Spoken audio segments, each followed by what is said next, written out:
প্রিয় দেশবাসী, ঈদ মোবারক।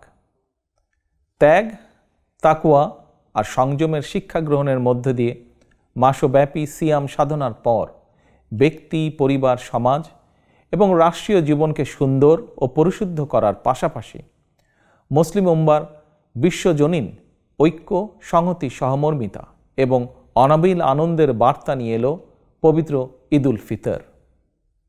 ঈদ উল ফিতর উপলক্ষে আমি বাংলাদেশ সহ বিশ্ব মুসলিম উম্মার প্রতি জানাই আন্তরিক শুভেচ্ছা, অভিনন্দন ও মোবারকবাদ।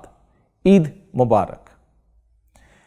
প্রিয় দেশবাসী, বীর জনতার রক্তক্ষয়ী গণ অভ্যুত্থানের মাধ্যমে ফ্যাসিবাদের পতন ঘটিয়ে দীর্ঘ ১.৫ দশক পর গুম, খুন, অপহরণের ভয়হীন স্বাধীন সার্বভৌম এক গণতান্ত্রিক পরিবেশে দেশের আপামর জনগণ এবছর পবিত্র ঈদ উল ফিতর উদযাপন করছেন।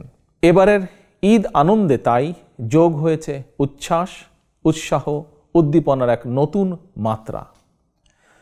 তবে মানুষের মনে পবিত্র আনন্দ উৎসবের এমন এক বাধাহীন উন্মিমুখর সময়ও অনেক মায়েদের মনে নেই ঈদের আনন্দ, অনেক পরিবারে নেই উৎসবের আমেজ। কারণ ফ্যাসিবাদের দীর্ঘ ১.৫ দশকের গুম, খুন, অপহরণ, জুলুম, নির্যাতনে স্বজনহারা, সন্তানহারা লাখো পরিবারে নেমে এসেছিল জাহিলিয়াতের অন্ধকার। শুধুমাত্র জুলাই আগস্টেরই পলাতক স্বৈরাচারের পতনের শেষ দিনগুলোতে প্রাণ হারিয়েছেন নানা শ্রেণী পেশার হাজারো মানুষ। ছাত্র, যুবক, কৃষক, শ্রমিক, রাজনৈতিক কর্মী কিংবা নিরীহ পথচারী, এমনকি নারী, শিশু, বৃদ্ধ পর্যন্ত সেই ফ্যাসিস্টের বুলেট থেকে রক্ষা পায়নি। আহত হয়েছেন প্রায় ২০,০০০-এরও বেশি মানুষ। ফ্যাসিবাদ পতন আন্দোলনে হতাহতের পরিবারগুলোতে আজ তাই ঈদ উৎসবের বাঁধ ভাঙা উচ্ছ্বাস নেই। ঈদের দিনেও হয়তো সন্তানহারা কোনো কোনো মায়ের চোখে থাকবে পানি। এই আনন্দ ঘন সময়ও স্বজনদের হৃদয়ে আপনজন হারানোর নিঃশব্দ কান্না।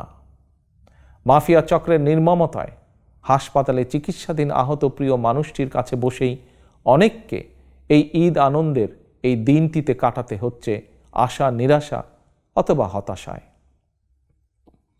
প্রিয় দেশবাসী, দীর্ঘ ১.৫ দশক ধরে ফ্যাসিবাদী শাসন চালাতে গিয়ে যারা মানুষের ঈদ উৎসবের আনন্দকে ধ্বংস করে দিয়েছে, যারা অস্ত্রের জোরে মায়েদের বুক থেকে তাদের প্রিয় সন্তানদেরকে কেড়ে নিয়েছে, যারা দেশের অসংখ্য অগণিত সন্তানকে পিতৃহারা বা মাতৃহারা করেছে, এই বাংলাদেশে অবশ্যই তাদের বিচার হতেই হবে।